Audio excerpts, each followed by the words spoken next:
Vamos para o nosso giro de economia diário, antenas ligadas, Marina Helena traduzindo para a gente o economês, os termos, os acontecimentos no Brasil e do mundo relacionados ao mercado financeiro, ao setor econômico tão importante para o nosso país, não é? Marina, destaque principalmente para aquela derrubada ontem do IOF no Congresso, todo mundo comentando derrota do governo que vai ficando acuado.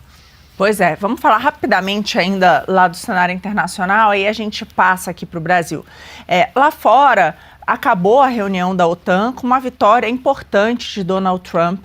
Os países membros da OTAN se comprometeram a aumentar os seus gastos de defesa para até 5% do PIB até 2035. Isso é bastante importante, algo que os Estados Unidos vem pressionando, dizendo, olha, não dá para os Estados Unidos serem a polícia do mundo, né? Vocês precisam também ajudar nessa defesa.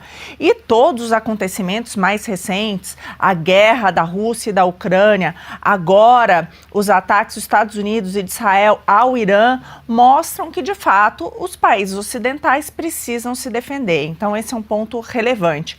Em relação ao conflito no Oriente Médio, depois das declarações ali de Donald Trump, do pedido do cessar-fogo, a coisa continua mais calma, né, nessas últimas horas aí, mas a gente lembra que sempre que é um equilíbrio frágil, porque é necessário, o Irã é um grande risco não só para Israel, para os Estados Unidos, mas para todas as democracias do mundo, para o mundo ocidental, a gente sabe, né?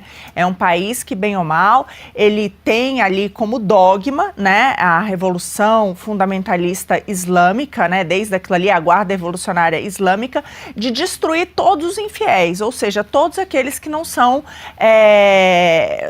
fundamentalistas islâmicos. Então, é um grande problema que a gente tem, e aí tem as dúvidas de até que ponto que de fato foi desmontado o programa nuclear, mas também tem o programa de mísseis e tem as proxies terroristas, né, ali no Oriente Médio e que também estão infiltradas, a gente sabe, em vários países do Ocidente. Então, tem vários pontos aí que ainda ficam na dúvida, mas a expectativa de um fechamento do Estreito de Hormuz ou algo assim que pudesse ter uma repercussão mundial mais grave, se assentaram, o petróleo continua, né, devolveu ali para o nível antes da guerra, continua super bem comportado. Aí, vindo aqui para o Brasil, essa derrota acachapante do governo Lula.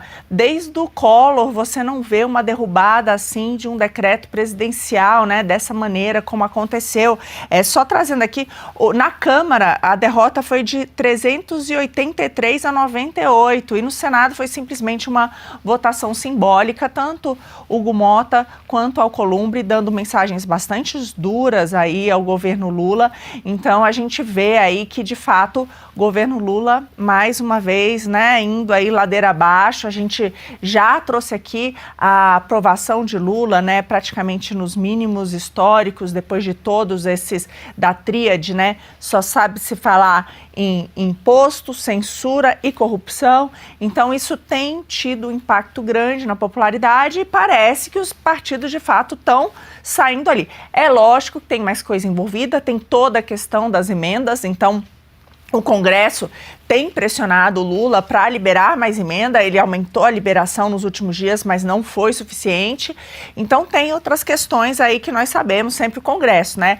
Ele também derruba agora o IOF, mas acabou de aprovar um monte de gastos novos, então continua também do outro lado com essa farra que sabemos. Mas, sem dúvida nenhuma, essa foi a pior derrota legislativa do Lula, eu diria que nos seus 3 mandatos, não só nesse, né, nos seus 3 mandatos. Então, um recado bastante importante do Congresso aí ao governo. E o que o Lula disse? Já saiu o Haddad falando, vamos recorrer ao STF. Sim, vamos que é sempre igual, né? Vamos judicializar. Se eu tento aqui e o Congresso não aprova, eles correm para o STF. Chorar para ver se consegue por lá. Agora a situação está mais difícil realmente.